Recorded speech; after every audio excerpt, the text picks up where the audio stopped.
मैं सिखाने के लिए नहीं खड़ा हुआ। सिखाने के लिए तो गुरुजन हमारे पास हैं, इनसे हम प्रतिपल सीखते हैं।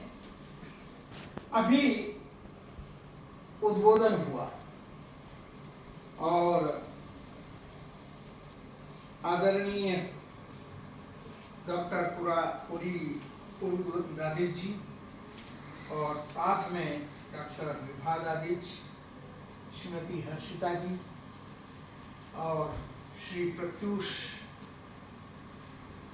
बाकी मुंदेजा जी तो यहाँ है ही, सर्वमान्य है, सब लोग जानते हैं। मैं सबका नाम से तो नहीं जानता, लेकिन मंच पर उपस्थित सभी भाइयों बहनों, मेरे सम्मुख उपस्थित सभी बहनों तथा भाइयों, हमने ये जो भाषण सुना, उद्बोधन सुना, व्याख्यान सुना, प्रवचन सुना, ये सबका सम्मिलित स्वरूप था। ये इतने शब्द मैंने प्रयोग किए ना, इस छोटे से समय में उन्होंने व्याख्यान भी, भाषण भी, प्रवचन भी और उद्बोधन भी, ये सब कुछ सम्मिलित करके हमको परोस दिया है। जिसको जिस रूप में लेना है वो उस रूप में लेकर के जाए। जब किसी को कुछ देना होता है तो लेने वाले के पास लेने की सामर्थ्य कितनी है इस पर निर्भर करता है। जिसके पास जितना बड़ा लेने का मन और मस्तिष्क है वो उतना ज्यादा प्राप्त करके ले जाएगा। अब मेरे जैसा छोटा सा आदमी यदि कुछ करेगा तो मुझे तो एक ही बात मालूम पड़ी जो शुरू में लगी, वो आपको भी लगी होगी, मैं दोहरा रहा हूं उसको। ज्ञान जहां से भी प्राप्त हो, हमको ग्रहण करने में संकोच नहीं करना चाहिए। बृहस्पति और शुक्राचार्य और दोनों के बीच में शत्रुता थी, वैमनस्य था, लेकिन बृहस्पति ने अपने पुत्र को प्रेरणा दी कि जाओ और मेरे विरोधी शुक्राचार्य के पास से ज्ञान ग्रहण करके आओ। ये प्रेरणा उदाहरण के रूप में हमको मिली है। तो इसका अर्थ ये है कि हमें भी जहां से भी ज्ञान प्राप्त हो सकता है वहां से ज्ञान ग्रहण करना चाहिए। उसमें कहीं संकोच करने की आवश्यकता नहीं। छोटे बड़े, हमारे यहाँ तो हर चीज से ज्ञान ग्रहण किया जाता है। भारतीय संस्कार है, भारतीय परंपराएं हैं, और ज्ञान की परंपरा तो विशेष रूप से। यहाँ नृत्य के विद्यार्थी, जिज्ञासु, शिक्षक, ये सब उसी क्षेत्र के अधिक उपस्थित हैं। अधिक नहीं, समस्त सभी वही उपस्थित हैं। मैं तो एक छोटी सी बात कहना चाहूंगा। जैसा अभी दादी जी ने कहा कि अंग्रेजी यहाँ छोड़ गए, अंग्रेज चले गए, और वह जो अंग्रेजी छोड़ गए तो वो अंग्रेजी संस्कार हमें मिले। कहीं भी नृत्य का कार्यक्रम होता है तो किसी लड़के से पूछो, विद्यार्थी से पूछो, किसी भी स्कूल में, किसी भी विद्यालय में पढ़ने वाले से, कहाँ जा रहा है? वो आज डांस का कार्यक्रम है, डांस देखने जा रहा हूं,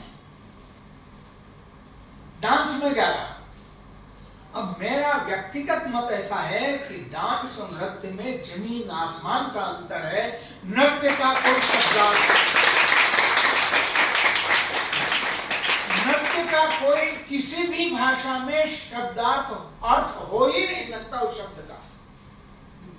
नृत्य तो एक पवित्र कला का अंग है, और उस पवित्र कला का अंग डांस में दिखाई नहीं देता है।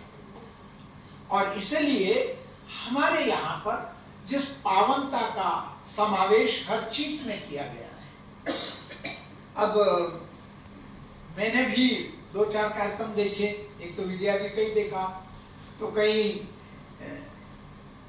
शिव पार्वती का है, राधा कृष्ण का है, या इसी प्रकार के कहीं न कहीं पारंपरिक रूप से हमारे को धर्म से, अध्यात्म से, महापुरुषों से, अवतारों से जोड़ करके ही नृत्य को देखा जाता है। नृत्य की भावनाएं, नृत्य के शब्द सब उसी प्रकार के, उसमें सारे शास्त्र सम्मिलित है, सारी पूजा सम्मिलित है। राम की शक्ति पूजा देखी थी, राम की शक्ति की आराधना राम करते हैं, उसको नृत्य के रूप में सबके सामने देकर उसको उनके मन और मस्तिष्क में पिरो देना, भेद देना, यही नृत्य की विशेषता है। जो इस प्रकार के किसी विषय परक नृत्य देख करके जाता है तो वो भूलता ही नहीं है, उसके हृदय में समा जाता है। अब ये बृहस्पति और शुक्राचार्य की बात आप सब लोगों के दिल में बैठ गई हो, मन में बैठ गई हो। अर्थात शत्रु मित्र विरोधी कुछ नहीं देखना, जिससे हमारी बोलचाल भी नहीं है, लेकिन यदि वहां ज्ञान है तो ज्ञान लेने में कोई दिक्कत नहीं। ज्ञान जहां मिले वहां से ज्ञान प्राप्त। और इसलिए आप सब लोग बधाई के पात्र हैं कि ज्ञान ग्रहण करने की कतार में आप खड़े हैं, और उस कतार में जहां भी आपको दिखाई दे वहां दाएं बाएं चले जाओ, आगे पीछे चले जाओ, कोई रोक टोक नहीं है, लेकिन ज्ञान प्राप्त करो। ज्ञान प्राप्त करने के बाद केवल ज्ञानी बने रहना भी ठीक नहीं है, ये भी दादी जी ने कहा है, वो आचरण में आना चाहिए, व्यवहार में आना चाहिए। कितने भी संस्कार जो भी हमको प्राप्त होते हैं, जितने भी, उन सब संस्कारों, ज्ञान और जो उपदेश में प्राप्त हुआ है वो सब हम सीख लें, तो केवल सीख लिया तो उससे काम नहीं चलेगा, जीवन के व्यवहार में वो उतर जाए। मैं अभी देख रहा था, जिस श्रद्धा और विनम्रता से आप गुरु चरणों में प्रणाम कर रही थी, यही तो है, यही श्रद्धा है, यही समर्पण है, यही त्याग है। मैं एक दृष्टि से देख रहा था कि सभी बहनें और कुछ भाई पूरी श्रद्धा के साथ गुरु जी के चरणों में नमन कर रहे। मैंने बाकी और भी स्थानों पर देखा है, तो या तो एक हाथ से प्रणाम करेंगे, या थोड़े बहुत झुक गए, दोनों हाथ मिला लिए, तो मैं सोचता हूँ कि कमर तो उनकी झुकती नहीं है, केवल हाथ ही जाते हैं। बस मुंह प्रणाम किया इतनी दूर से, पैरों तक नहीं, कमर तक भी हाथ नहीं जाते। अब ये संस्कार कहाँ के हैं, कैसे हैं, पता नहीं, लेकिन जो मैंने आपके आज ये संस्कार देखे हैं, गुरु के प्रति विनम्रता पूर्वक श्रद्धा प्रकट करते हुए उनके चरण स्पर्श करना, ये केवल भारत में ही संभव है, भारतीय संस्कृति में ही संभव है, ये हमको ही मिला। चरणों की पूजा, पाद पूजा जिसे कहा जाता है, तो पाद पूजन करते हैं। क्यों?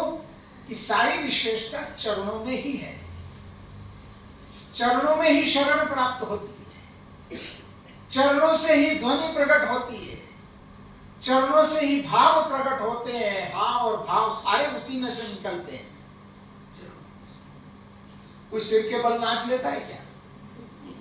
नहीं ना, पैरों से ही ना। तो इन्हीं की वजह से सब कुछ संभव है, और इसलिए यहाँ हमारे यहाँ चरण वंदना का महत्व है, पाद पूजन का महत्व है, चरण स्पर्श का महत्व है, और चरणों में प्रणाम करने का महत्व है। आपको ये जो संस्कार प्राप्त हुए हैं, उसके लिए मैं आप लोगों के प्रति धन्यवाद और आपका स्वागत करता हूँ, अभिनंदन करता हूँ।